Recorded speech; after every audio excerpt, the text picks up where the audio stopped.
그리스도교에서 많이 쓰는 단어 중 하나가 죄입니다. 왜 멀쩡히 살다가 예수를 믿게 되면 내가 죄인이라고 고백을 하는 건지 잘 모르죠. 성경에서 말하는 죄는 정확하게 하느님의 뜻을 벗어나 잘못된 방향으로 가는 것을 의미합니다. 하느님의 뜻을 벗어나서 잘못된 방향을 잡는 것 자체가 죄라고 하는 거죠. 그래서 성경에 나와 있는 것은 이런 것입니다. 첫 번째는 법을 어기는 것이 죄입니다. 둘째는 불의한 것, 정의롭지 못한 것이 죄입니다. 정의롭지 못하다고 얘기하기도 하고 불의하다는 것은 하느님의 뜻에서 벗어났다라고 하는 뜻도 있습니다. 셋째는 알고도 행하지 않는 것. 이거는 이제 주로 신약에 와서 많이 거론되는 이야기죠. 이런 것들이 모두 다 죄하는 거죠. 그리고 이제 내 죄를 깨닫게 되면은 죄는 마치 병과 같아서 그대로 놔두면 점점 심해진다고요. 그래서 우리가 아주 감기 시절에 빨리 고쳐야 되듯이 죄도 그렇게 고쳐야 된다라고 하는 것이 성경의 증언입니다. 또 죄는 빚과 같아서 내가 누군가에게 빚을 지면 그걸 반드시 갚지 않으면 안 되는 거예요. 현대인들이 여러 가지 문제 중 하나가 내가 빚을 졌을 때 그 빚을 갚는 것을 내 손해라고 여기는 그런 것이라고 하는 그런 어떤 사람의 이야기를 제가 들은 적이 있습니다. 빚을 갚는 것은 당연한 건데 빚을 갚는 것을 내가 손해봤다라고 생각하는 거죠. 그래서 재밌는 얘기가 내가 10,000원을 빌렸는데 잊어버렸어요. 쓰지도 못하고 하면은 너는 얼마를 손해봤냐? 그러면 대부분의 사람들이 20,000원 손해봤다고 하는 거예요. 잊어버린 10,000원에 그 다음에 내가 갚아야 될 돈만. 내가 갚아야 될 돈은 원래 갚아야 되는 거지 내가 손해본 게 아닌데 다 20,000원이라고 얘기한다는 거예요. 아무튼 그렇다고 합니다. 죄는 이제 병과 같고 또 내가 빚진 것과 같고 그 다음에 죄는 법을 어긴 것과 같아서 이제 반드시 처벌이 따르죠. 작게 크게 처벌이 따른다는 얘기입니다.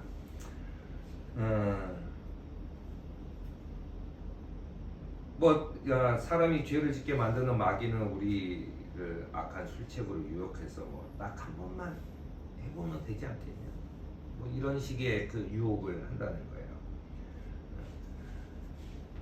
양심의 가책을 너무 큰 걸 지면 빨리 오니까 이게 조금씩 해서 늘어난다는 얘기죠.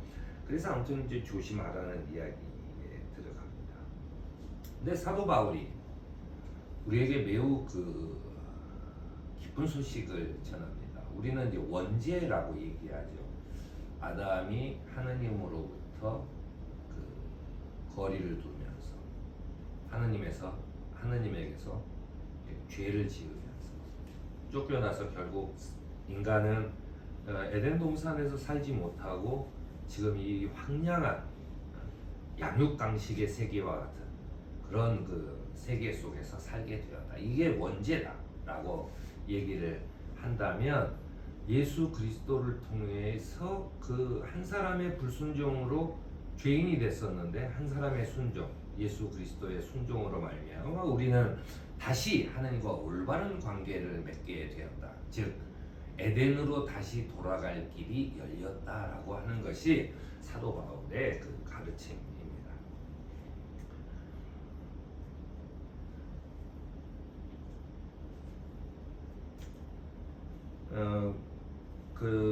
원죄에 대한 이야기는 중세시대부터 많은 학자들의 이야기가 있어요. 그리고 그 중에는 이제 이단으로 정죄받은 것도 있고 하는데 어거스틴이 얘기한 것은 모든 인류는 아담 안에서 그의 범죄에 참가한 거나 마찬가지다. 아담의 죄는 그 후손들에게 직접적으로 전가되고 있다는 그런 그 주장을 펴니다. 어거스틴은 왜냐하면 자신이 매우 방탕한 생활을 했고 구원에 이룰 수 없다는 것을 깨달았기 때문에 자기가 죄를 물려받은 거다라고 생각한 거죠. 왜냐하면 자기는 자연스럽게 살았는데 자기는 방탕한 생활로 들어갈 수밖에 없었던 것은 내 유전자 속에 방탕한 생활이라고 하는 것이 그 결국 있는 거 아니냐라고 하는 그런 것이죠. 사도 바울은 여기에 대해서 한 사람으로 말미암아 죄가 세상에 들어왔고 그 죄로 말미암아 죽음이 들어온 것인데 모든 사람이 그걸 물려받은 게 아니라 모든 사람이 죄를 지었기 때문에 죽음이 모든 사람들에게 이르게 되었다라고 로마서에서 단언하고 있습니다. 오늘 드리고 싶은 말은 이거예요. 모든 죄는 그 책임이 따릅니다. 죄는 그 법을 어긴 것과 같아서 반드시 징계가 따르는 거죠. 성서에서 말하는 죄를 저질렀을 때 벌어지는 일이 뭐냐라고 했을 때 크게 징계와 형벌이 있습니다. 징계와 형벌. 징계는 사랑의 동기에서 출발해서 그 잘못을 바로 잡아보려는 뜻에서 행하는 제재가 징계입니다. 이건 마치 자식이 잘 되기를 바라는 마음에서 한번 그 잘못했을 때 혼을 내고 있는 것과 마찬가지가 징계라는 거예요. 하느님도 이렇게 징계를 내리신다는 거예요. 히브리서는 징계에 대해서 하나님께서는 자녀에게 대하듯이 여러분에게 대하십니다 하면서 아버지가 징계하지 않는 자녀가 어디에 있겠습니까? 라고 하는 거예요. 그러니까 징계라는 것은 사랑을 기본으로 해요. 요즘에 부모나 학교에서나 그 사랑을 기본으로 하지 않는 징계를 하는 것은 화풀이가 되고 폭력이 되는 거죠. 모든 자녀가 받은 징계를 여러분이 받지 않고 있다면 여러분은 사생아지 참자녀가 아닙니다라는 거예요. 그러니까는 내가 어떤 징계를 받고 있다라고 했을 때는 하나님이 내 아버지구나, 내 부모구나라고 하는 것을 오히려 깨닫게 해준다는 거예요. 무릇 징계는 어떤 것이든 그 당시에는 즐거움이 아니라 괴로움으로 여기지만 나중에 이것으로 훈련받은 사람에게는 정의의 평화로운 열매를 맺게 한다라고 히브리서는 강조합니다. 그러니까 내가 징계를 받은 것은 그 사랑에 하느님께서 나를 사랑하고 있다는 뜻이에요.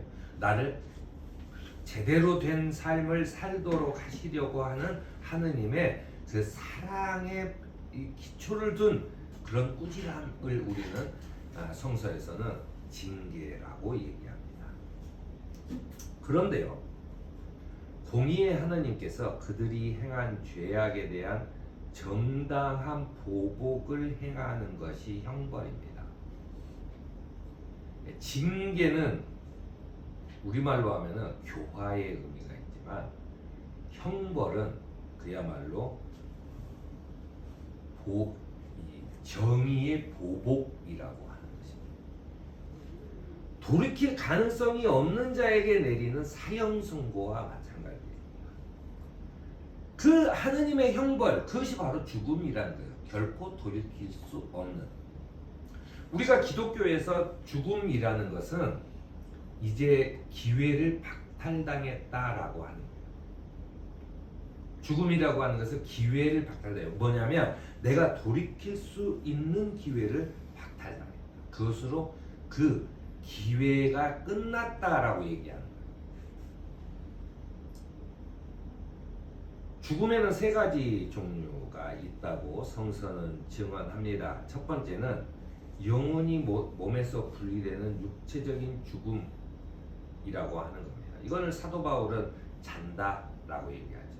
또 육체는 어차피 그 흙으로 빚어진 어떤 영혼을 담는 그릇 같은 거예요. 우리가 그 식기나 이런 그릇들도 때가 되면 새 걸로 바꾸듯이 그렇게 바꾼다라는 의미입니다. 그래서 이 첫 번째 죽음은 우리가 잘 아는 이 영혼과 육체가 분리가 되는 죽음을 얘기합니다. 이것은 모든 사람에게 정해 놓으신 거예요. 그릇이 깨지거나 그릇이 수명을 다하면 바꿔야 되는 것처럼 그렇게 육체는 버릴 수 있는 것이라고 하는 얘기입니다. 그런데 사도 바울이 그 주장하는 가장 두려운 죽음은 두 번째 죽음인데요. 이 죽음은 하느님과의 교제가 끊어진 상태를 얘기합니다. 그게 죽음. 내가 지금 아직 의학적으로 살아있건 뭐하건 관계없이 사도 바울은 하느님과의 관계가 끊어졌을 때 그 사람은 죽은 거나 마찬가지. 그게 두 번째 죽음이에요. 사도 바울이 에베소에 이렇게 얘기합니다. 여러분도 전에는 허물과 죄로 죽었던 사람들이라고 얘기해요. 그러니까 우리가 죽어서 천당 간다, 죽어서 죽으면 나도 부활한다 라고 얘기하지만 죽어서 부활하는 거 아니에요. 우리가 무슨 예수님도 아니고 우리는 세례를 받을 때 이미 부활한 겁니다. 세례를 받을 때 이전에 내 삶이 세례를 받음으로 육체적인 죽음을 맞이한 거예요. 이미. 그래서 내가 새로운 이 세례를 받고 하느님과 나의 그 관계가 좋아질 때 우리는 이미 부활한 백성이라고 하는 겁니다. 저도 사실은 장례식 설교에 우리가 부활하게 될 것이라고 얘기하기도 하고 할 때마다 제가 이제 머릿속에서 이 부조화가 일어나서 좀 그렇긴 한데 신학적으로는 죽어야만 부활하는 게 아닙니다. 왜냐하면 살아있는 먼저 죽은 사람을 앞에 내고 뒤에 살아있는 우리도 그 뒤에 설 것이다라고 사도 바울은 얘기하고 있죠. 그러나 가장 두려운 것은 첫 번째 죽음은 영과 육체가 분리됩니다. 두 번째 죽음은 하느님과의 교제가 끊어진 상태. 그런데 가장 두려운 죽음이 있어요.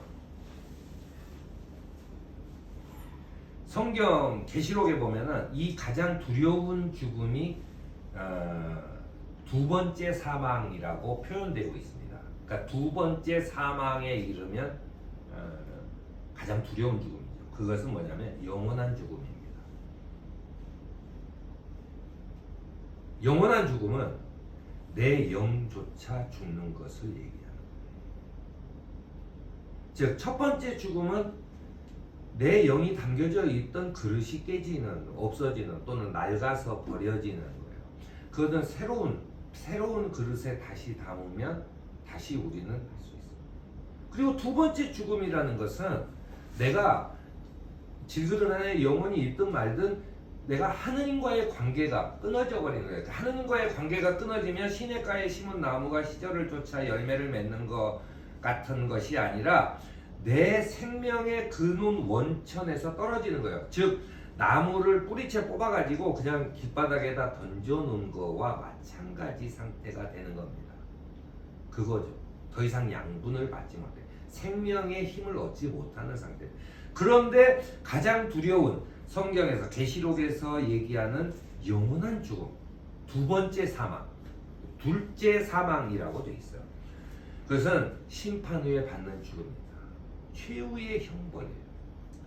징계는 사랑으로 우리가 돌아설 수 있도록 기회를 주는 것이 징계라면 이 형벌은 이제 끝인 거예요. 하느님과의 관계도 끝이고 나라는 존재 자체도 끝인 상태를 두 번째 죽음, 최후의 형벌이 영원한 멸망의 세계로 다시는 회복할 수 없는 상태로 돌아가는 것이라고 하는 이야기를 하고 있습니다.